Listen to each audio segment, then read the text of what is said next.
Bom dia, boa tarde, boa noite. Seja bem-vinda ou bem-vindo ao canal Ciência Política e Relações Internacionais.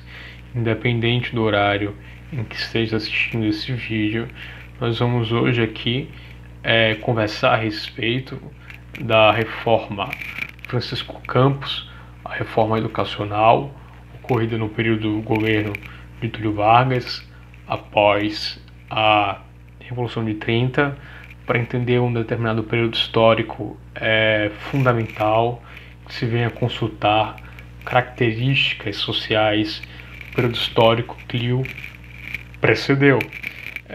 Dados aqui apontam que na década de 20 haviam várias discussões durante a República Velha, lideradas pela Associação Brasileira de Educação, sobre propostas de reforma da educação, uma vez que a República Oligárquica não havia rompido cartesianamente, totalmente, com resquícios da educação imperial, havendo assim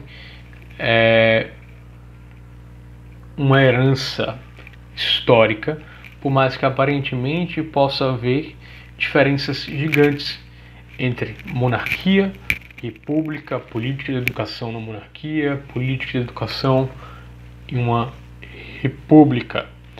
No final de 1930, logo após a Revolução Vitoriosa, foi criado o Ministério da Educação e da Saúde Pública, e daqui a pouco nós vamos entender o link de por que esses dois setores ligados a uma única pasta, que sinalizava a tonificação do papel do Estado na educação e o papel regulamentador do Estado nesse sentido, e Francisco Campos foi o titular dessa pasta, tanto é que o seu nome batizou a reforma que ele formulou nos anos de governo Getúlio Vargas.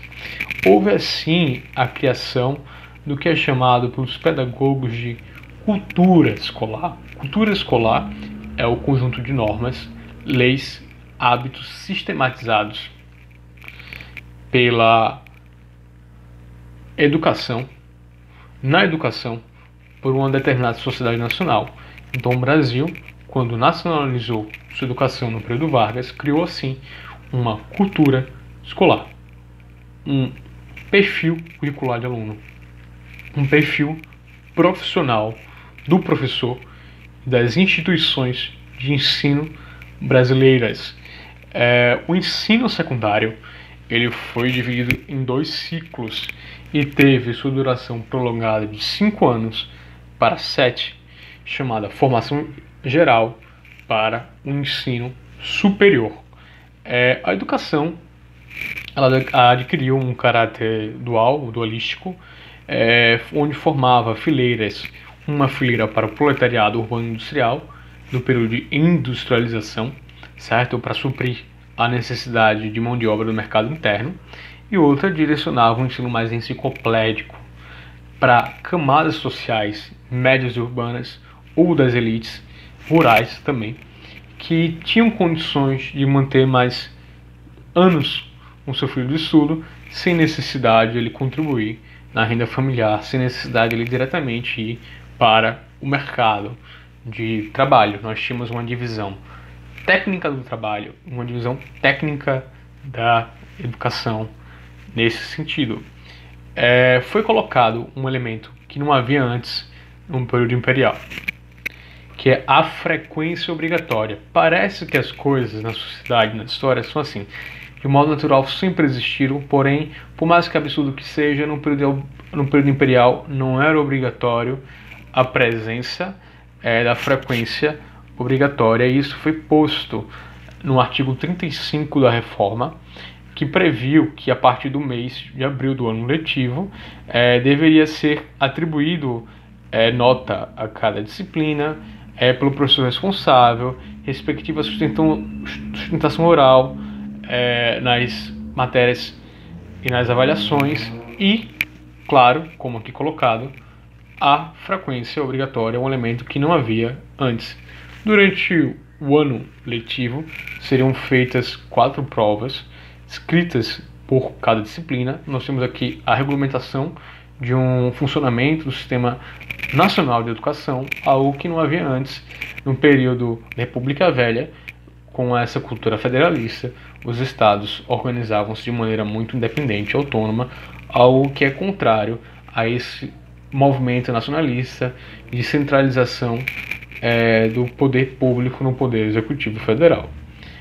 Os exames finais eles eram compostos por uma prova oral em cada disciplina em que o aluno estava sendo submetido, prestada perante uma banca examinadora com 12 professores avaliadores do colégio e presidida por um inspetor federal. Segundo a reforma, o exame de admissão conjunta deveria ser realizado em nível nacional na segunda quinzena de fevereiro. Foi criado assim um calendário nacional de educação, sendo que o candidato poderia escolher somente um colégio do ensino secundário, certo? Um colégio dentro de todo o território nacional, algo que essa transferência era muito mais volúvel durante os anos da República Velha. As transferências do aluno só poderiam ser feitas no período de férias, assim criando um calendário oficial anual. A disciplina de música ela foi obrigatória nos 6 primeiros anos do ensino fundamental, criando assim uma cultura musical, certo? Estimulando o ensino de música na sociedade brasileira, algo que ainda é discutido hoje entre pedagogos e políticos, se deve ou não haver carga horária para a música no ensino público como uma disciplina obrigatória.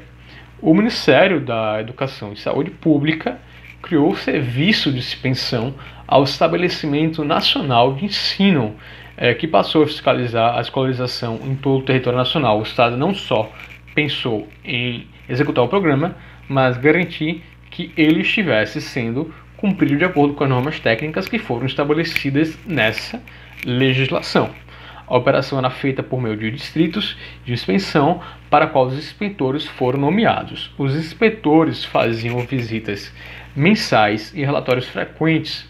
Não há especificação de quantos relatórios em si deveriam ser feitos, só havia esses termos frequentes na legislação. A reforma Francisco Campos homogeneizou, nacionalizou, deu um caráter nacional, de forma inédita, a norma escolar e a saúde e educação, porque se entendia, num período de educação nacionalista, que a sociedade era um organismo vivo, orgânico, um olhar que bebe sim de determinados olhares funcionalistas e positivistas do período do Vargas, e que a saúde da sociedade também exigia a saúde física e a saúde mental. Tanto é que Francisco Campos argumentava que esses alunos deveriam ser educados para a educação moral, cívica, patriótica e também para a formação técnica do seu trabalho e humanístico. Havia um olhar quase que universal e complementar entre questão de saúde, moral cívica e técnica do trabalho, e ainda enciclopédica, algo que nas discussões de educação, ao passar dos anos, foram muitas vezes cada conteúdo sendo colocado em sua caixinha, separado uns dos outros, sem poder assim criar uma síntese. Claro que essas sínteses estão abertas à discussão, estão abertas a críticas. Você tem o direito de formar sua opinião. Não estou aqui dizendo para você seja varguista, seja um adepto à reforma Francisco Campos. Estou aqui com o objetivo de elucidar questões de política em educação. Eu espero que esse vídeo tenha sido útil para você. Críticas estão abertas, sugestão também, coloque no comentário, deixe o seu like.